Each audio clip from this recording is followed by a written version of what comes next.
To je moja muska. Kris, pozdravljen v oddaji To je moja muska. Kako si? Živjo, hvala za povabilo, kar dobro. Hvala, ker si vzel čas. Vem, da imate ekstremno naporne dneve. Nahajava se pred vašim prostorom za vaje. Koliko časa tukaj preživite? Je to v bistvu drugi dom?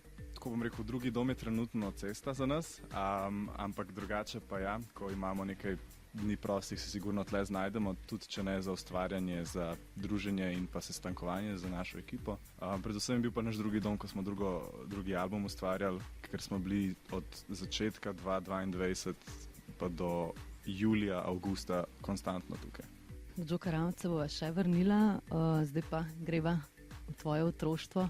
Si bil priden učenec, si rad hodil v šolo, si bil kaj uporniški? Tako je, bil sem v prvih parih razredih osnovne šole, sem bil kar uporniški, ampak iskreno ne znam povedati zakaj. Zelo tak rebel without a cause situacija je bila. In potem sem kasneje v kasnejših razredih osnovne šole in pa predvsem začetkom srednje šole se nekako postavil na noge in sem iz, ne vem, dvojk, trojk prešaltal na štirke, petke, ker naenkrat sem rad odličen učenec.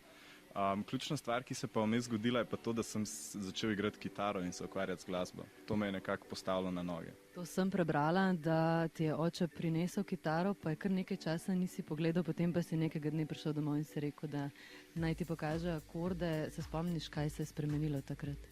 Meni je oče najprej prinesel kitaro, ko sem bil star nekih 12 let po mojem, in sem mu zagotavljal, da jaz hočem igrati in da vse to, da bom res se potrudil, in pol sem jo igral 3 dni in jo pač pustil, kot si rekla. Pol pa se je v 9. razredu osnovne šole, ko sem bil jaz star 14, se zgodila stvar, da sem spoznal band Apokalipsa, v katerem je bil pevec Bojan, basist je bil Martin Jurkovič in pa bobnar Matic Kovačič. In sem nekako prek nekega projekta za šolo, kjer je moj oče napisal šolsko himno, ki jo bojo oni izvajali, sem jaz pristal tam zraven na vajah in se spoprijateljil z njimi in postal zelo navdušen nad glasbo in predvsem tudi nad tem, ker so oni takrat že nastopali kot band, nad tem, kakšno pozornost so dobivali predvsem od žensk, ko so nastopali oziroma ker so bili v bendu, in sem zaradi tega tudi sam bil zelo motiviran spet poprijeti za kitaro in tokrat sem se držal. Si na račun prepoznavnosti v glasbi svojega očeta čutil nek pritisk, da moraš izkoristiti to prednost, da si odraščal v tem svetu, da ti je bil bližje? Ne. Jaz v bistvu, dokler nisem spoznal fantov iz Apokalipse, sploh nisem zares dojemal, kaj moj oče je, kaj on predstavlja drugim ljudem, ne samo to, da je on meni moj oče. Nisem se zavedal, da ima tak kulturni vpliv on, oziroma da je v bistvu pač legenda slovenske glasbene scene in da je vreden vsakega spoštovanja. Potem pa sem odkril glasbo prek nekoga drugega, da sem lahko odkril očetovo glasbo in da sem lahko razvil spoštovanje do tega, kar je on naredil. Prednosti in slabosti tega, da je tvoj oče taka legenda, poleg očitnih, kot so primerjanje, nevoščljivost? Prednosti so to, da ne samo moj oče, ampak tudi moja mama je že celo življenje nekako vpeta v glasbeno industrijo, sicer iz bolj poslovne strani, in sem imel nekako vpogled v to, kaj zares pomeni biti glasbenik izvajalec, tudi v poslovnem smislu in ne samo v glasbenem. Po drugi strani je pa edino, kjer zares opazim nekako negativno tega, je pa to, da ko imamo kakšne uspehe, za katere smo res sami se trudili in prigarali, potem vedno pripišajo temu, da je bil moj oče stric iz ozadja pri vsem tem, ampak zares se lahko temu sam nasmejemo, tako da ni.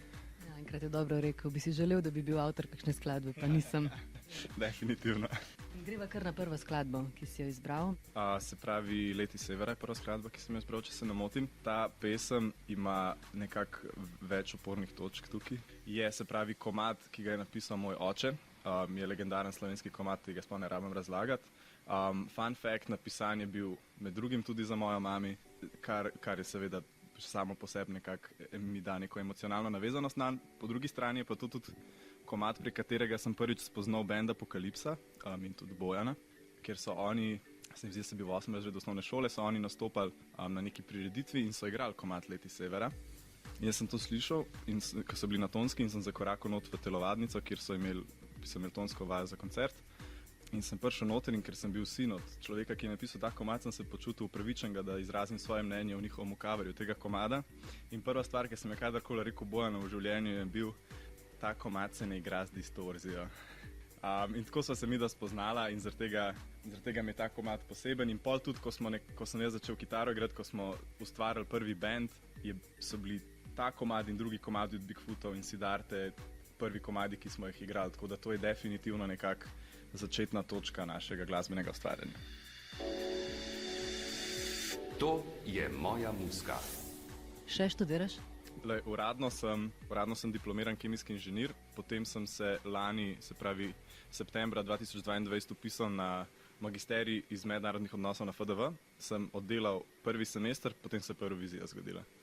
Tako da sem uradno še študent, ampak že pol leta nisem bil na faksu. Kako si razmišljal, si se odločil za poklic glasbenika oziroma koliko uspešen si želel postati, da se boš odločil, da boš to počel?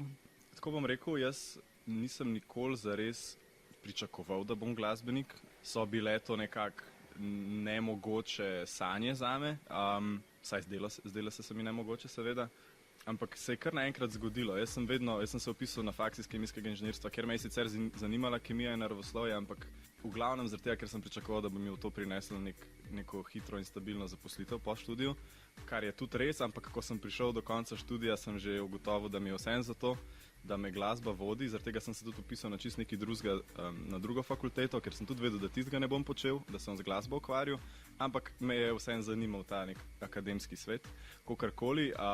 Pa se je pa kar naenkrat zgodilo, da sem se lahko na svojo finančno inicijativo odselil od staršev, lahko živim in to izključno od glasbe, tako da nisem planiral, se je pa zgodilo.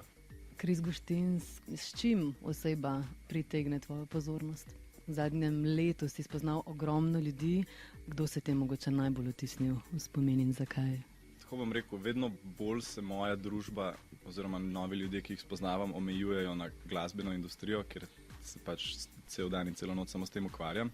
Tako da in v glasbeni oziroma v show biznisu nasploh je res težko najti iskrene ljudi, kakor to klišej zveni, je težko priti do človeka, kateremu se takoj počutiš, da lahko zaupaš, pa da ne bo to nekje, ne vem, pristalo ali pa da bo to nekako porabil proti tebi na kakršenkoli način. Tako da moram reči, da sem bil v zadnjem letu najbolj presenečen, ko sem sprejel ljudi, ki so se mi zdeli pristni, ki so bili pač to, kar so in se niso družili z nami oziroma z mano, zaradi tega, ker smo to, kar smo. Vseeno moramo vprašati, spoznali ste Luisa Capaldija, kakšna izkušnja je to bila? Drugače kar neverjetna, ker je seveda, mislim, eden izmed glavnih pop izvajalcev trenutno, tudi mi smo veliko cenimo njegovo glasbo in njega kot človeka je tudi zelo, se mi zdi, tudi uspešen zabavljač, poleg tega, da je tudi zelo dober glasbenik. Nimam pa veliko zapovedati o njem, je bil zelo simpatičen, nam je po koncertu v Londonu je bil prvi človek, ki smo ga videli v backstageu in je s flašo šampanca v roki na zdravo z nami in nam povedal, da se mu je zdel res dober. Rekel je, you fucking smashed it, boys. Pol pa, ne vem, smo malo se podružili, to je bilo pa to, ampak simpatičen, upam, da bomo še kdaj mogoče lahko za dalj časa se spoznali. Kako sicer dojemaš slavne, prepoznavne ljudi, pa hkrati kako se to spreminja, ko ti postaješ vedno bolj prepoznaven?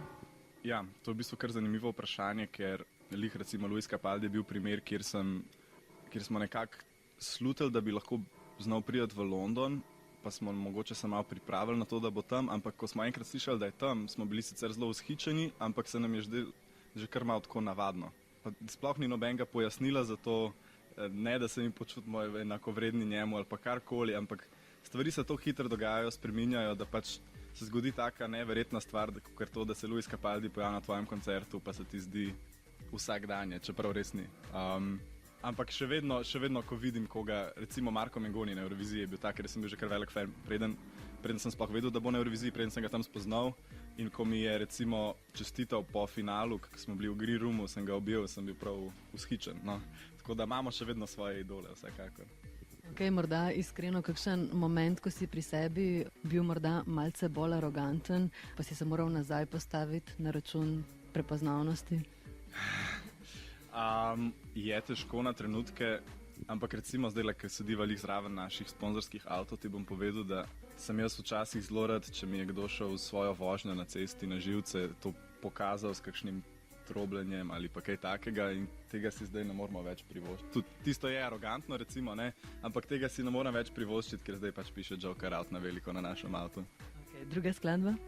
Arctic Monkeys Fluorescent Adolescent. To je pa recimo, če so bili Bigfoot Mama in Slovenski rok prva točka mojega glasbenega razvoja, je bila to nekako druga ali pa tretja.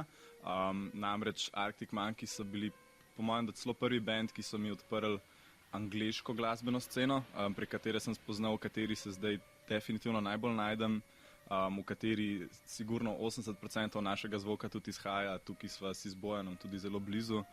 In tudi spoznal sem vse bende, kateri so mi zdaj največji idoli, recimo Beatles, Oasis in take stvari prek njih.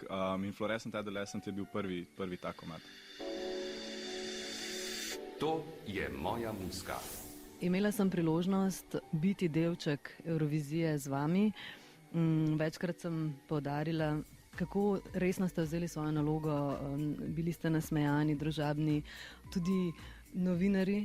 Slovenski smo na vaš račun dobili več intervjujev, ker so vas izvajalci poznali in hvala. Kar nekaj časa je zdaj od tega, kako gledaš na to izkušnjo. Ja, lahko ti samozavestno povem, da nobenemu od nas ni žal. Malo smo hazardirali, ko smo se odločili za to, da gremo na Eurovizijo. Malo smo polagali upe v nekaj, kar nismo bili zihar, da se bo zgodilo. Seveda verjamemo v nas in v našo glasbo, ampak nikoli ne veš, kaj se bo prijelo na Euroviziji, kaj ne, oziroma kaj se bo prijelo na evropskem trgu. Ampak zdaj, ko imamo recimo že neke 3 mesece od takrat, vidimo, da je bila odločitev definitivno pravilna. Mogoče bi si celo potrditi, da je bila to najboljša odločitev, ki bi lahko sprejeli v tistem trenutku.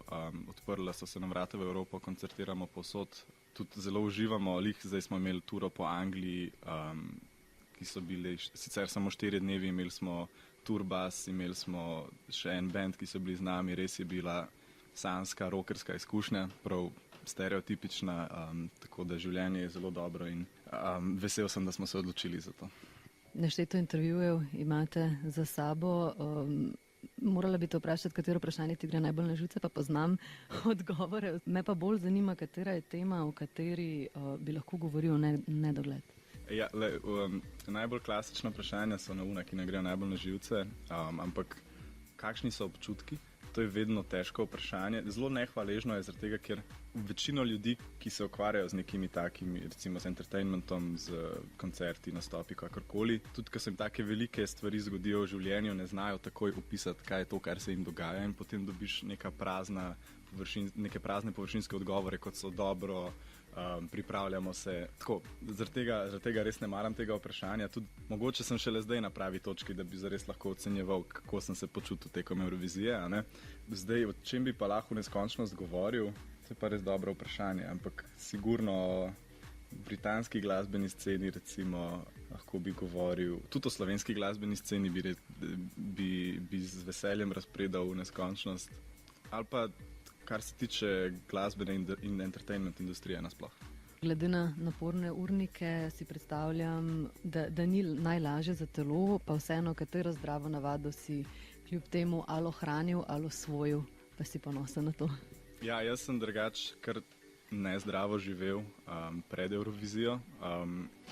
Sadja sem res bolj malo jedel, zelenjavo sem še, ampak res si nisem pomagal, tako da ko je prišel čas Eurovizije in pa konstantnega letenja, turanja, nastopanja in intervjuvanja, sem se nekako prisilil vmes, da zjutraj pri zajtrku pojem neko sadje, ne vem kaj, v glavnem, da nisem samo na prehranskih dopolnilih živel, tako bom rekel, in v bistvu zdaj se mi je obrestovalo, ker zdaj tudi že sam od sebe doma pojem sadje in se boljš počutim.